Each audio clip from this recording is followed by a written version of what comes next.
নিয়োগকর্তা হিসেবে এখনো হয়তো উনি ছাত্রদেরকে মনে করেন গণঅভ্যুত্থানে অবিসংবাদিত নেতা হিসেবেই উনি ওখানে গিয়েছেন।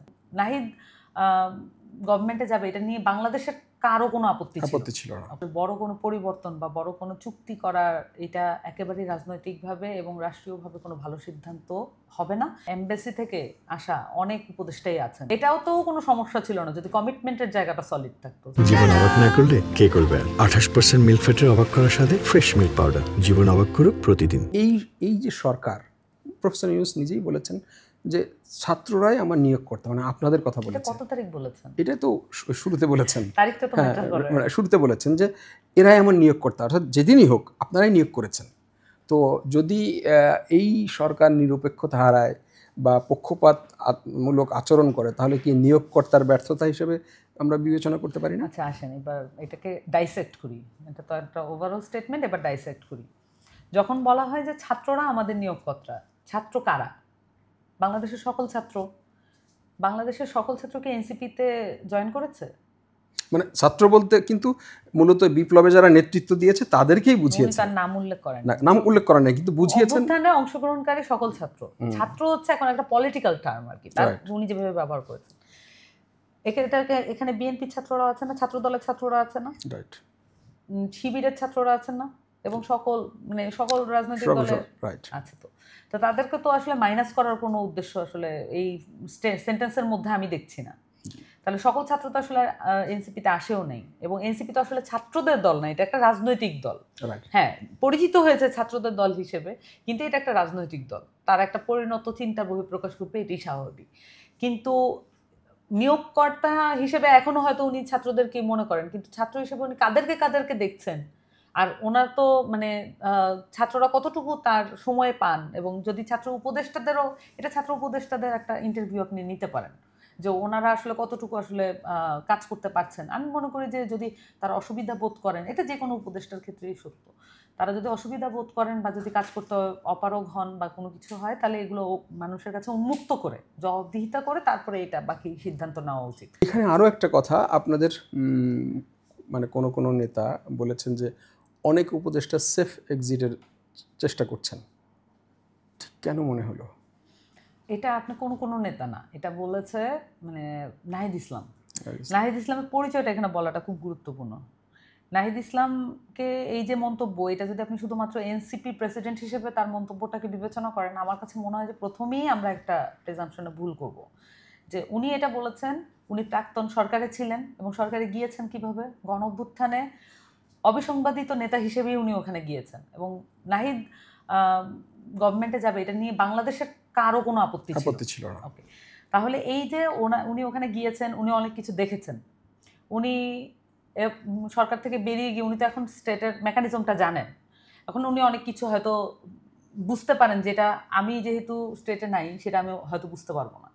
সো উনি যখন একটা মন্তব্য করেন, এই মন্তব্যটাকে এখনো সময় আসেনি শুধুমাত্র এনসিপির প্রেসিডেন্ট হিসেবে বিবেচনা করার, সময়টা আরও পরে আসবে। এই রাজনৈতিক দলটা যখন আরও পরিণত হবে এবং আরও যখন সময় পার হবে, 1 বছর সময়কালেই তাকে এই বিবেচনা করা যাবে না। এখনও 1 বছর মাত্র হয়েছে গণঅভ্যুত্থানের, এখনও তার পরিচয় উনি কিন্তু এক দফার ঘোষক, এবং ওনার ডাকে ওনার পিছনেই বাংলাদেশের আপামর জনসাধারণ নেমে এসেছিল, এবং মধ্যবিত্ত মায়েরা তাকে কি পরিমাণ পছন্দ করেন এটা আপনারা পদযাত্রার সময় দেখেছেন। এবং তারা নামতো না যদি নাহিদ ইসলামের মতো কোনো ক্যারেক্টার, যা অপরিচিত ছিল কিন্তু হুট করে পরিচিত হয়েছে এবং গণঅভ্যুত্থানের মধ্য দিয়ে তার রাজনৈতিক বহিঃপ্রকাশ করেছে, এটা যদি না হইতো তাহলে কিন্তু উনি নাহিদ ইসলাম হয়ে উঠতেন না। তাহলে তাকে বিবেচনা করার জন্য এখনও একটা ক্রাইটেরিয়া থাকবে গণঅভ্যুত্থান, এবং উনি সরকারে ছিলেন, অনেক কিছু দেখেছেন, এবং উনি একটা মানে বলেছেন যে উনি একটা লিস্ট প্রকাশ করবেন যদি এটা ঠিক না হয়, এবং আমার মনে হয় যে উনি ওনার জায়গা থেকে এই লিস্টটা প্রকাশ করতে দিলে মনে হয় ভালো হতো, এত কনফিউশন হতো না। তার মানে এটা কি মানে এনসিপির বক্তব্য না নাহিদ ইসলামের ব্যক্তিগত বক্তব্য? এনসিপি এইটা যদি বক্তব্য আকারে দিত তাহলে তো এটা প্রেস কনফারেন্স নিয়ে সবাইকে নিয়ে এটা বলতো, অবশ্যই এটা এনসিপিও মনে করে, এনসিপি এটাকে ওন করে কথাটা, কিন্তু তার যে বক্তব্য এটা শুধুমাত্র একটা দলীয় বক্তব্য হিসেবে বিবেচনা করার জায়গায় আর নাই। আমি মনে করি যে এটা তাকে অবশ্যই গণঅভ্যুত্থানের নেতা এবং প্রাক্তন সরকারের একজন উপদেষ্টা হিসেবেও এটাকে বিবেচনা করতে হবে এই মন্তব্যকে। আচ্ছা, গণভোট খুবই বর্তমান সময়ে আলোচিত বিষয়। আহ, যেহেতু আপনি অবশ্য কিছুটা উত্তর দিয়েছেন টাইম ফ্রেমের ব্যাপারে, কিন্তু যদি ফেব্রুয়ারিতে ইলেকশন হয় তাহলে নভেম্বরের শেষে বা ডিসেম্বরের শুরুতেই তফসিল ঘোষণা করতে হবে। সেই ক্ষেত্রে আমরা এখন কথা বলছি অক্টোবরের শেষে, অর্থাৎ অনলি 35 বা এরকম একটা সময় আছে। আপনি কি মনে করেন যে এই সময়ের মধ্যে একটা গণভোট করা সম্ভব? সদিচ্ছা থাকলে আর যদি প্রপার প্ল্যানিং থাকে এবং সকলের যদি একটা সাহায্য সহযোগিতার মনোভাব থাকে তাহলে তো অসম্ভব কিছুই না।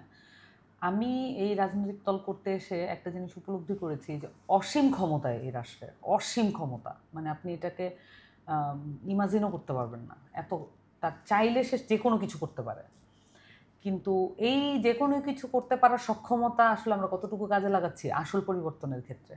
কিন্তু আমরা যতটুকু পেরিফেরিতে থাকি ব্যক্তিগত পর্যায়ে সেইটুকু দেখলে মনে হয় যে আসলে কিভাবে পারবে, কেন পারবে না, এই অনেক ধরনের কনফিউশন তৈরি হয়। কিন্তু সত্যি কথা বলতে যদি রাষ্ট্র চায় এবং যদি সবাই ঐক্যমত্যে আসে, যদি কেউ বাধা সৃষ্টি না করে, তাহলে অবশ্যই সব কিছু সম্ভব। এখানে একমাত্র বাধার জায়গাটা হচ্ছে, আমি যেটা দেখি, আপনিও হয়তো একমত হবেন, সেটা হচ্ছে রাজনৈতিক বাধা, রাজনৈতিক দলগুলোর মধ্যে মতভিন্নতা থাকা। আদারওয়াইজ এই রাষ্ট্রের পক্ষে যদি কোনো কিছু টার্গেট করে সেটা ফিল আপ করা এটা কোনো বিষয়ই না। তার কাছে সমস্ত প্রতিষ্ঠান তার কাছে একদম দায়বদ্ধ এবং চাইলে যে কোনো কিছু করা আপনি সম্ভব। এনসিপির বৈদেশিক নীতি নিয়ে কথা বলছিলেন বা আপনাদের একটা সুস্পষ্ট কথা বলছিলেন। আমরা সেখানে দেখেছি যে এই সরকারের সময় যেমন মানবিক করিডোরের বিষয়গুলো এসছে, বন্দরের লিজ দেওয়ার বিষয়গুলো এসছে, জাতিসংঘ মানবাধিকার কমিশন বা এরকম কিছু বিষয়ে কিছু কিছু রাজনৈতিক দল বা অনেক রাজনৈতিক দল আপত্তি করেছে। আমরা দেখেছি যে এই ব্যাপারগুলোতে এনসিপি কখনোই সুস্পষ্ট বক্তব্য আমরা পাইনি। স্পেশালি এরকম বলা হয় যে পশ্চিমা স্বার্থের বিরুদ্ধে এনসিপি কখনোই জোরালো বক্তব্য রাখে না, এরকম একটা পারসেপশন বলা হয়। তাহলে আজকে জোরালো বক্তব্য দিয়ে যাই। প্লিজ। আমি মনে করি যে অন্তর্বর্তীকালীন সরকার আমাদের অভ্যন্তরীণ রাজনীতির ব্যাপারে যতটুকু উৎকণ্ঠা এবং যতটুকু প্রফিসিয়েন্সি দেখিয়েছে তার চেয়ে বেশি প্রফিসিয়েন্সি দেখাতে উদগ্রীব বৈদেশিক বিভিন্ন ধরনের চুক্তিতে। এবং আমরা আগেও বলেছি, এখনও বলছি, যে কোনো ধরনের বৈদেশিক নীতি এবং চুক্তি এটা মানুষের কাছে উন্মুক্ত থাকতে হবে। এবং এটা ডাজন্ট ম্যাটার কোন দেশের সাথে আপনি এটা করছেন, সকল দেশের জন্য একই প্রসেস থাকা উচিত।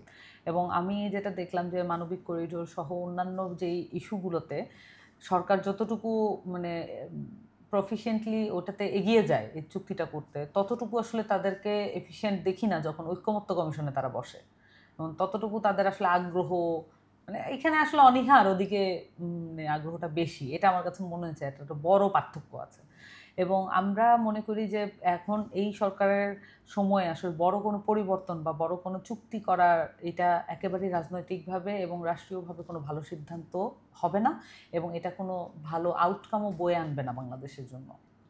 আপনি কি মনে করেন, এই যে আপনি বললেন যে বিদেশের ক্ষেত্রে আগ্রহটা বেশি সরকারের, এটা কি মনে করেন যে এই সরকারের উপদেষ্টা বা সরকারের যারা রাজনৈতিক নিয়োগপ্রাপ্ত তাদের মধ্যে একটা বিপুল পরিমাণ বিদেশি নাগরিক বা বিদেশে থাকা দীর্ঘদিনের নাগরিক, এদের প্রভাবে অবশ্যই এটা হচ্ছে? এটা একটা মানে একটা প্রবলেম তৈরি করেছে যে কমিটমেন্ট বাংলাদেশের প্রতি, যে যাকে এই দেশে থাকতে হবে তার তো একটা বড় কমিটমেন্টের জায়গা থাকে, কিন্তু যার আসলে অপশন আছে তার সে এখানে আটকা না, সে এখানেই থাকতে হবে, এইটাই ঠিক করে থাকতে হবে, আপনার ঘর আপনাকেই গুছাইতে হবে, এই তাড়নাটা আসলে তাদের হয়তো কম। এবং আমি তো আগেও বলেছি যে এখানে এমবাসি থেকে আসা অনেক উপদেষ্টাই আছেন, এমবাসি একদম তাদেরকে রিক্রুট করার জন্য এবং তাদেরকে নিয়োগ করার জন্য যথেষ্ট এফোর্ট দিয়েছে বিভিন্ন এমবাসি। সো আমি এটা আগেও বলেছি, আপনি জোরালো বক্তব্য পাননি, এটা গুরুত্বপূর্ণ যে আসলে কে বলছে, এটা গুরুত্বপূর্ণ। যদি অনেক বড় ফিগার বলে তখন হচ্ছে এটা গুরুত্বপূর্ণ হয়ে ওঠে যে কোনো বক্তব্যই, কিন্তু হয়তো আমি কোথাও বলেছি এটা হয়তো গুরুত্ব পাইনি, এটা হতে পারে, অসুবিধা নেই কোনো।